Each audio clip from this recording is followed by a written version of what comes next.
3. Om Swastiastu. Om Swastiastu. Baik, terima kasih atas kesempatan yang diberikan kepada kelompok kami. Di sini kami akan mempresentasikan materi yang berjudul Konsep Dasar IPS Berbasis Masalah. Sebelumnya, perkenalkan nama saya Nika Dewiartini sebagai moderator sekaligus penyaji pertama dan teman saya. Perkenalkan nama saya Ismaila dari UTM 2149. Perkenalkan nama saya Novianti Sawanti dengan NPM 214110 sebagai penyaji ketiga. Perkenalkan nama saya Niko Mamela Trianti, NPM 214102 sebagai penyaji keempat. Baik, untuk mempersingkat waktu, langsung saja. Di sini saya akan memaparkan materi yaitu pengertian konsep dasar IPS. IPS merupakan ilmu yang mewujudkan satu pendekatan interdisipliner aspek dan cabang ilmu pengetahuan sosial berupa hasil kombinasi dan hasil perfusian atau perpaduan dari sejumlah mata pelajaran seperti geografis, politik, hukum, ekonomi, sejarah, dan sosiologi.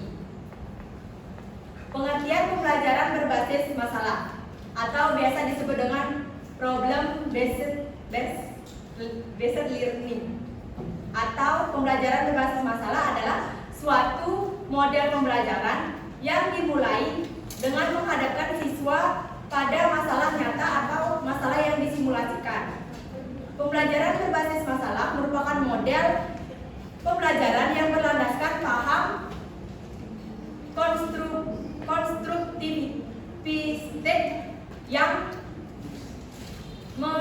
mengakomodasi keterlibatan siswa dalam belajar dan memecahkan masalah yang autentik. Baik, selanjutnya akan dilanjutkan oleh penyaji yang kedua. Baik, di sini saya akan menjelaskan tentang model pembelajaran berbasis masalah. Nah, model pembelajaran berbasis masalah ini yaitu guru berperan untuk memahami suatu permasalahan atau pertanyaan. Nah, selain itu juga guru itu memberikan dorongan dan motivasi,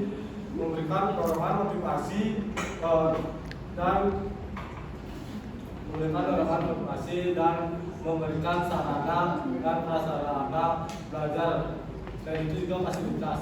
Nah, adapun karakteristik model pembelajaran berbasis masalah yang pertama itu menurut Minlu. Nah, yang pertama menurut Minlu yaitu learning student centered. Ya, yaitu apa sih yang maksud dengan learning student centered? Nah, yaitu suatu proses pembelajaran dalam PMB lebih menitik beratkan kepada peserta didik sebagai seorang pelajar. Ya, yang kedua yaitu authentic organizing focus on learning. Nah, yang maksud itu yaitu masalah yang disajikan kepada peserta didik adalah masalah yang autentik sehingga peserta didik mampu dengan mudah memahaminya sehingga dapat diterapkan dalam kehidupan profesional nanti. Nah, selanjutnya yaitu new information learning. Nah, pasti yang maksud itu yaitu di sini seorang peserta didik belum mengetahui dan memahami semua pengetahuan persyaratannya. Nah, yang selanjutnya yaitu learning of small group. Nah, apa yang maksud itu yaitu terjadinya sebuah interaksi ilmiah dan tukar pemikiran dalam usaha untuk membangun segala hubungan secara kolaboratif. Nah, yang akhir yaitu teacher of facilitator. Nah, di sini guru berperan sebagai fasilitator. Nah, next. Nah, adapun menurut Arens dan Trianto. Nah, yaitu yang pertama yang pengajuan pertanyaan atau masalah. Yang ini masuk dengan pengajuan atau masalah, yaitu suatu pembelajaran masalah mengorganisasikan pengajaran di pertanyaan dan masalah yang kedua berada secara sosial, politik, dan secara pribadi. Yang kedua yaitu berfokus pada keterkaitan antara disiplin ilmu. Nah, apa sih yang dimaksud dengan berfokus pada keterkaitan antara disiplin ilmu? Yang dimaksud itu berpusat pembelajaran tertentu seperti ilmu alam, matematika, dan ilmu sosial. Namun permasalahan yang diteliti benar-benar nyata untuk dipecahkan. Nah, perbedaan ini yaitu bersifat nyata dan harus itu dipecahkan. Selanjutnya pendidikan otentik. Nah, di sini peserta didik diharuskan melakukan penyelidikan otentik untuk menemukan solusi nyata untuk masalah nyata.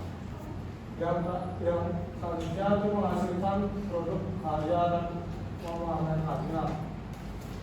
Nah, di sini itu peserta didik dituntut untuk membuat sebuah karya atau diharuskan melakukan penyelidikan atau dituntut untuk menghasilkan suatu produk atau karya tertentu dalam bentuk sebuah barang. Nah, kolaborasi. Nah, itu maksud dalam kolaborasi ini suatu tukar pemikiran di mana seorang pendidik disuruh membuat seorang pendidik itu setiap pembelajaran itu pasti akan disuruh membuat kelompok atau grup untuk presentasi. Nah, di dalam membuat presentasi itu setiap anak atau peserta didik itu bertukar pikir atau bertukar pemikiran atau bersaling pendapat untuk menyelesaikan sebuah tugas yang diberikan oleh seorang pendidik untuk mereka presentasikan nanti. Nah, sekian dari presentasi saya akan dilakukan oleh teman saya.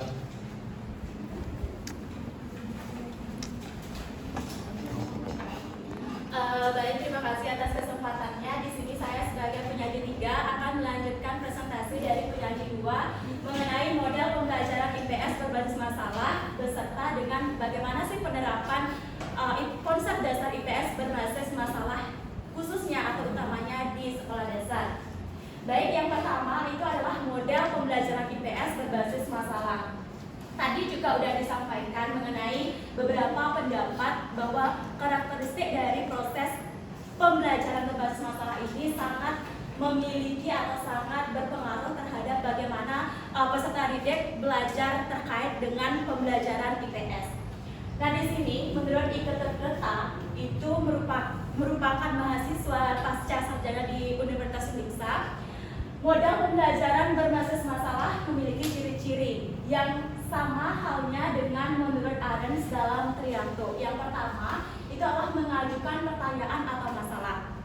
Mengajukan pertanyaan atau masalah di sini, bagaimana seorang guru memberikan suatu pembelajaran, guru memberikan permasalahan kepada peserta didik yang kemudian peserta didik mencarikan solusi terhadap permasalahan tersebut. Nah, kemudian berfokus pada keterkaitan antar disiplin. Berfokus pada keterkaitan antar disiplin diartikan sebagai bagaimana proses pembelajaran IPS ini berdasarkan pada bagaimana mata pelajarannya. Misalnya mata pelajaran IPS, mata pelajaran IPA, matematik. Nah, itu akan mengedepankan antara keterkaitan antar disiplin mata pelajaran. Nah, kemudian penyelidikan autentik. Penyelidikan autentik ini berfokus pada bagaimana sih seorang siswa atau peserta didik kita menyelesaikan suatu permasalahan yang diajukan oleh gurunya. Dari penyelidikan autentik ini terdapat berbagai alur dari proses pemecahannya, yang dimana yang pertama itu adalah menganalisis dan menetapkan masalah. Nah, kemudian mengembangkan hipotesis atau praduga sementara, membuat prediksi atas praduga tersebut dan mengumpulkan lalu menganalisis permasalahan-permasalahan yang ditemukan dan kemudian kesimpulan. Nah, kemudian Yang keempat itu adalah menghasilkan produk atau karya dalam memamerkannya. Kita belajar tentang IPS berbasis masalah. Kemudian apa sih yang dapat peserta didik ataupun seorang guru berikan agar elemen daripada ciri-ciri model pembelajaran berbasis masalah, yaitu menghasilkan produk atau karya, itu dapat diimplementasikan dan dapat menciptakan suatu karya yang mungkin dapat diapresiasi oleh guru ataupun peserta didik. Contohnya, ketika seorang guru memberikan permasalahan kepada peserta didik mengenai limbah botol plastik, anak-anak yang saya cintai atau ibu cintai, seringkali kita melihat limbah botol plastik yang berserakan. Nah, itu akan menyebabkan pencemaran air. Kemudian apabila itu dibakar, itu akan menyebabkan apa, anak-anak? Polusi udara misalnya. Nah, untuk mengatasi solusi tersebut yang gurunya memberikan permasalahan, untuk mengatasi solusi tersebut, peserta didik dapat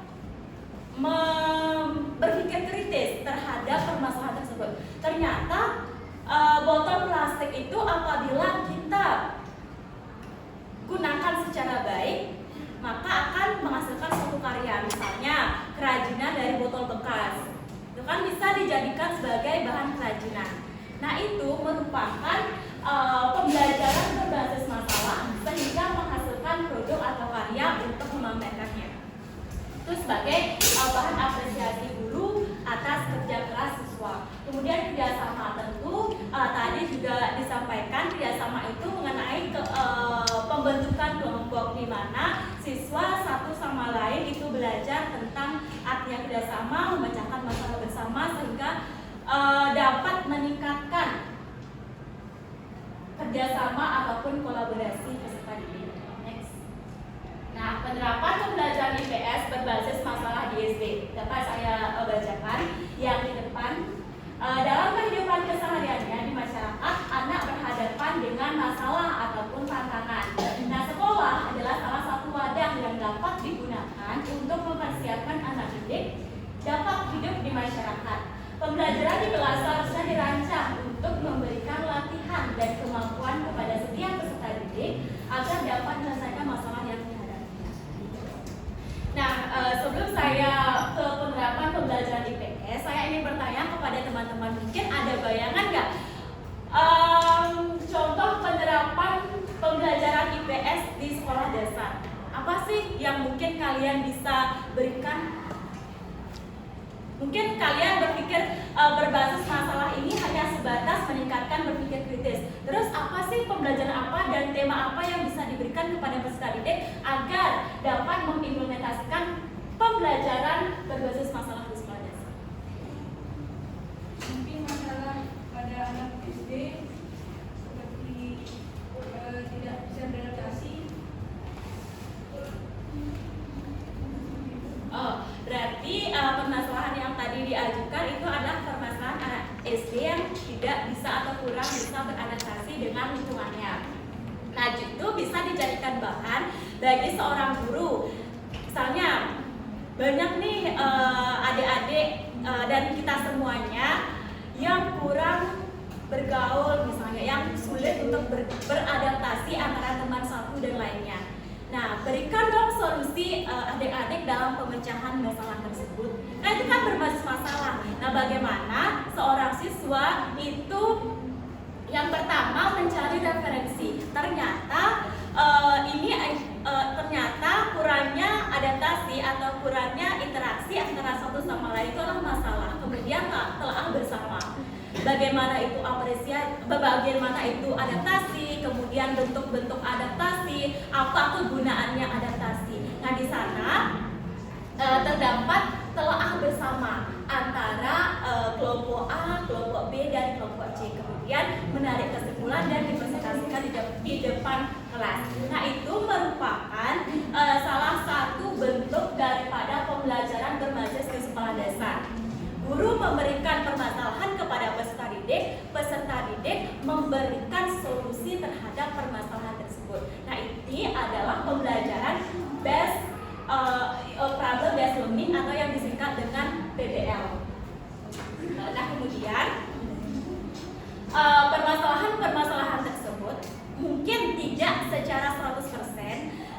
dapat dinyatakan benar, mungkin bisa salah. Nah, itu alat pembelajaran yang namanya problem based learning atau pembelajaran berbasis masalah, yang dimana menurut versi mereka sendiri, menurut versi peserta didik. Jadi tidak ada jawaban peserta didik yang benar ataupun yang salah, semuanya atas dasar versi mereka sendiri. Itu akan membuka pikiran kritis dan juga wawasan peserta didik terhadap sekolah. Nah, kemudian berbalik lagi, kalau kita memandang pada sudut pembelajaran IPS, apa yang bisa kita petik? Misalnya, yang pertama itu adalah kita bisa, peserta didik bisa berkolaborasi antara teman-teman, bisa menjalin kerjasama, kemudian toleransi, bertukar pendapat itu perlu dihargai oleh masing-masing peserta didik. Kemudian pentingnya interaksi yang merupakan bagian penting dari pembelajaran IPS di sekolah. Nah, itu yang dapat saya sampaikan dan dilanjutkan dengan teman saya.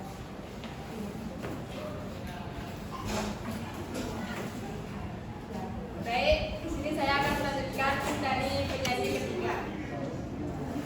Kelebihan dan kekurangan pembelajaran IPS berbasis masalah. Adapun kelebihannya, yang pertama itu problem based learning merupakan teknik untuk memahami pelajaran. Yang kedua, PBL dapat menantang kemampuan siswa serta memberikan kepuasan untuk menemukan pengetahuan bagi siswa yang baru. Yang ketiga, PBL dapat meningkatkan aktivitas pembelajaran. Yang keempat, PBL dapat memperlihatkan kepada siswa setiap mata pelajaran, terutama mata pelajaran IPS. Yang kelima, PBL dapat mengembangkan kemampuan berpikir kritis siswa. Yang keenam, PBL dapat memberikan kesempatan kepada siswa untuk mengaplikasikan pengetahuan yang mereka miliki dalam dunia nyata.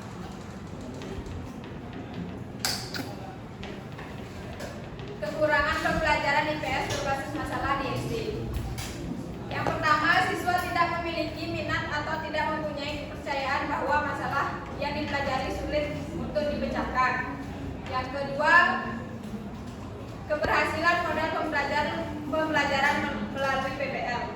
Yang ketiga, tanpa pemahaman mengapa mereka berusaha untuk memecahkan masalah yang sedang dipelajari, maka mereka tidak akan belajar apa yang ingin mereka pelajari. Sekian presentasi dari saya, akan dilanjutkan oleh moderator.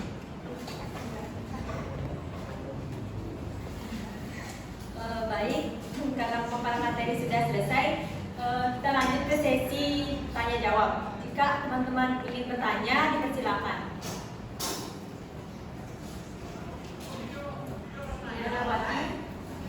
Baik, terima kasih atas waktunya. Perkenalkan, nama saya Niwaya Wismiawati dengan NPM 214129. Nah, di sini saya mau bertanya. Kan tadi sudah dijelaskan bagaimana cara materi ini berpandangan pada mengajak siswa untuk berpikir kritis.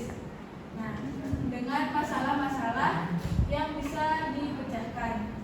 Nah, ketika siswa telah mendapatkan permasalahan, bagaimana cara atau bagaimana tahap untuk membimbing siswa tersebut untuk menyelesaikan permasalahan yang ditemukan? Bisa diulang?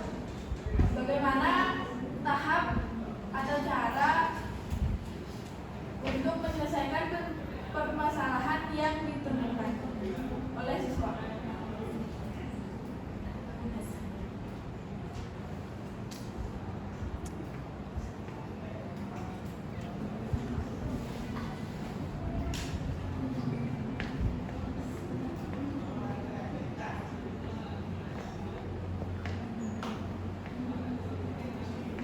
Selanjutnya,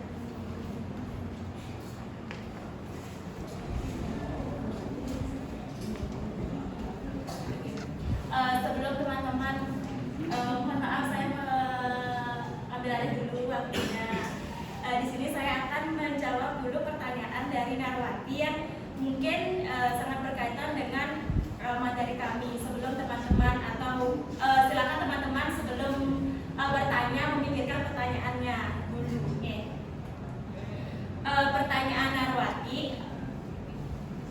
dengan ketika permasalahan itu sudah ada, bagaimana tahap penyelesaian permasalahan tersebut. Yang pertama itu saya jelaskan dari awal, di mana permasalahan itu boleh diajukan oleh seorang guru kepada peserta didik. Permasalahan tersebut harus erat kaitannya dengan bagaimana kehidupan nyata daripada peserta didik. Apabila terlepas dari kehidupan nyata peserta didik, tidak bisa dipungkiri peserta didik sulit untuk mencari solusi terkait dengan permasalahan tersebut. Nah, ada baiknya guru berperan penting untuk bisa memberikan suatu permasalahan yang nyata, yang sesuai atau ada di lingkungan peserta didik. Nah, kemudian sebelum memberikan suatu permasalahan, tahap yang pertama itu adalah pembentukan kelompok, di mana pembentukan kelompok ini sangat berpengaruh dalam memecahkan suatu masalah, membantu satu sama lain untuk memberi argumentasi mereka sendiri. Nah, kemudian setelah tahap pembentukan kelompok, yang kedua adalah tahap pemberian masalah. Tahap pemberian masalah ini bisa muncul dari permasalahan peserta didik ataupun permasalahan yang mungkin diketahui oleh guru yang tidak terlepas dari kehidupan peserta didik. Setelah pemberian masalah, kemudian tahap yang selanjutnya itu adalah tahap peserta didik menyelesaikan permasalahan yang misalnya mencari sumber referensi. Sumber referensi itu bisa kita dapatkan baik di buku ataupun ahli yang dipercaya oleh peserta didik, seperti guru, orang tua maupun masyarakat yang mungkin dapat membantu peserta didik dalam memecahkan masalah tersebut. Kemudian tahap yang keempat itu adalah telah bersama. Misalnya permasalahannya itu adalah kurangnya apresiasi peserta didik terhadap peran pahlawan kemerdekaan yang sudah mempertahankan Indonesia pada saat ini. Nah, di sana telaah bersama, peserta didik menelaah bersama apa sih itu peran kita, apa sih bentuk apresiasi, kemudian peran kita sebagai peserta didik itu seperti apa untuk meneruskan warisan daripada pahlawan kita, seperti jangan malas belajar, kemudian tertib bersekolah ataupun tidak melanggar aturan-aturan sekolah. Itu merupakan salah satu bentuk dalam mempertahankan perjuangan pahlawan kita. Kemudian tahap selanjutnya menyelesaikan permasalahan. Tahap selanjutnya setelah telaah bersama itu adalah menarik kesimpulan apa yang menurut peserta didik dijadikan solusi sebagai permasalahan itu. Nah, setelah itu tahap terakhir itu adalah bagaimana peserta didik mempresentasikan hasil dari argumentasi mereka. Misalnya kelompok A mempresentasikan materinya, kemudian bisa teman-teman lainnya itu bisa memberikan argumentasi terhadap pendapat daripada kelompok A, begitu juga sebaliknya. Itu adalah tahap daripada penyelesaian permasalahan.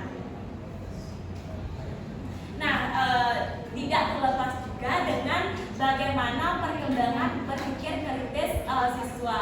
Karena kita ketahui perkembangan peserta didik itu ada yang namanya perkembangan berpikir tingkat tinggi dan berpikir tingkat dasar, di mana guru harus benar-benar jeli dari tingkatan kelas 4, 5, 6, 1, 2, 3. Jadi itu tidak boleh disamakan. Itu harus sesuai dengan bagaimana guru harus bisa mengaitkan pembelajaran sesuai dengan perkembangan peserta didik. Gimana Narwati? Terima kasih. Baik, selanjutnya teman-teman ada yang ingin bertanya?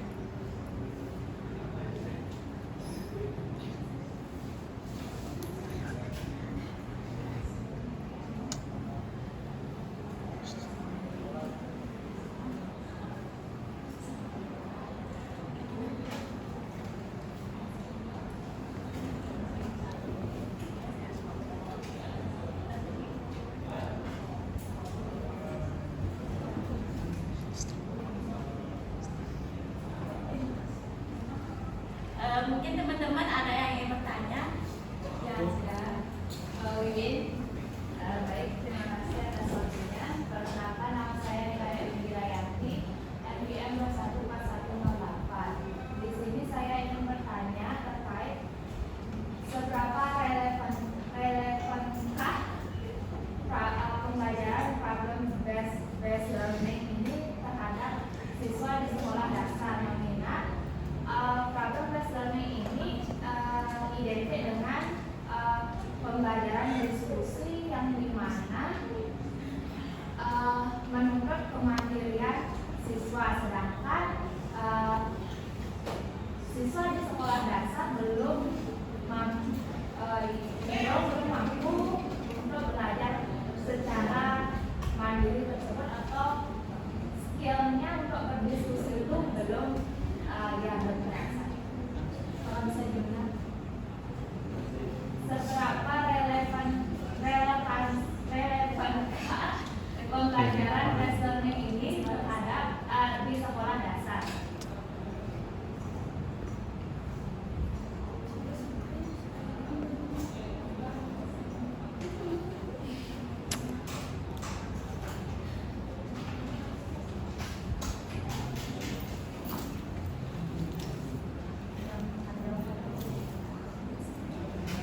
Ya, selanjutnya Mang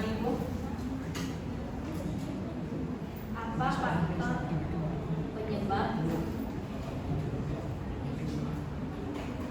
faktor penyebab utama gagalnya? Apa faktor penyebab utama gagalnya penerapan model problem based learning?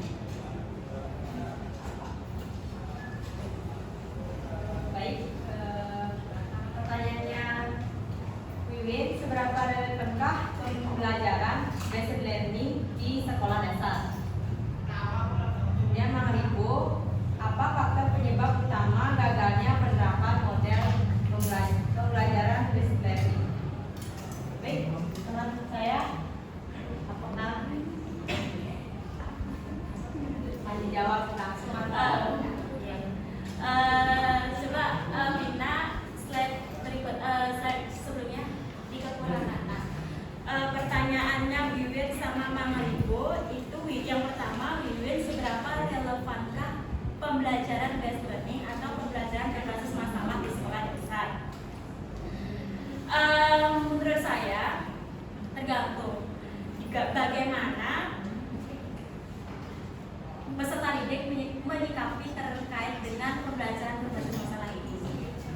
Menurut saya sih pembelajaran berbasis masalah atau PBL ini sangatlah relevan untuk diajarkan di sekolah dasar. Karena kenapa? Mengingat pembelajaran problem based learning ini itu kan guru memberikan suatu permasalahan kepada siswa, di mana siswa memberikan solusi terhadap permasalahan tersebut. Solusi tersebut kan dijawab secara bersama-sama antara kelompok 1 dan kelompok 2. Jadi itu merupakan suatu hal yang mungkin dapat memberikan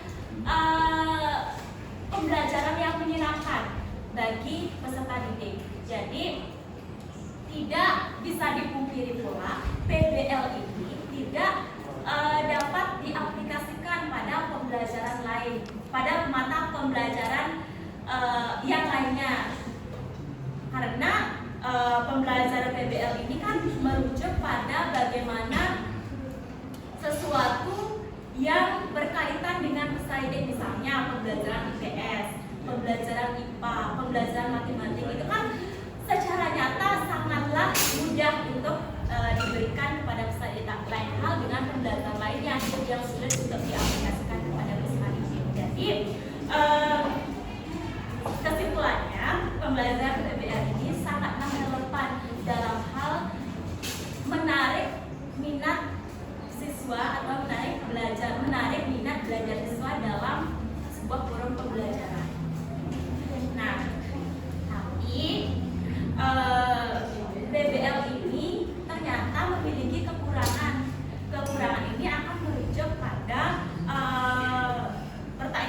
dari Mang Ribu, apa faktor penyebab utama gagalnya penerapan problem based learning ini?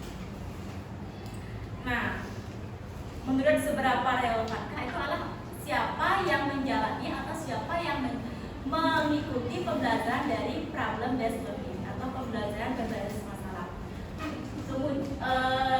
Mungkin teman saya bisa membacakan kekurangan dengan IPS berbasis masalah di sekolah dasar. Nah, pembelajaran IPS berbasis masalah di sekolah dasar yang pertama itu siswa tidak memiliki minat atau tidak mempunyai kepercayaan bahwa masalah yang dipelajari sulit untuk dipecahkan. Maka mereka akan merasa enggan untuk mencoba. Yang kedua yaitu keberhasilan model pembelajaran melalui PBL membutuhkan cukup waktu untuk persiapan. Yang terakhir yaitu tanpa memahami mengapa mereka berusaha untuk memecahkan masalah yang sedang dipelajari, maka mereka tidak akan belajar apa yang ingin mereka pelajari. Jadi pada intinya pembelajaran PBL ini relevan atau tidaknya tergantung siapa orang yang diajak dalam pembelajaran. Ada yang tidak menyukai atau tidak serap dengan pembelajaran PBL ini, ada yang suka gitu. Nah kemudian apa sih yang penyebab utama gagalnya penerapan PBI? Itu adalah salah satu penyebab gagalnya pembelajaran based learning di problem based learning di sekolah dasar. Siswa tidak memahami apa sih pembelajaran seperti ini gitu. Jadi tanpa ada pemahaman yang jelas dari seorang guru, maka pembelajaran problem based learning ini tidak bisa berjalan seperti biasa. Kemudian yang kedua itu adalah siswa tidak mau untuk diajak dalam pembelajaran seperti ini. Nah itu adalah salah satu penyebab bagaimana gagalnya penerapan PBI ini di sekolah. Nah, mungkin Bibin dari penjelasan saya tadi dan jawaban Bibin dan Bang Rico mungkin ini sangat berkaitan soalnya bagaimana bisa diterima atau bagaimana. Mungkin teman-teman ada yang bisa menyampaikan, itu silakan.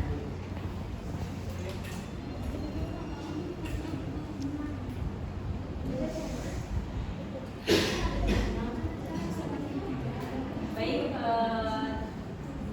karena sesi tanya jawab sudah selesai, di sini saya membacakan kesimpulan materi hari ini.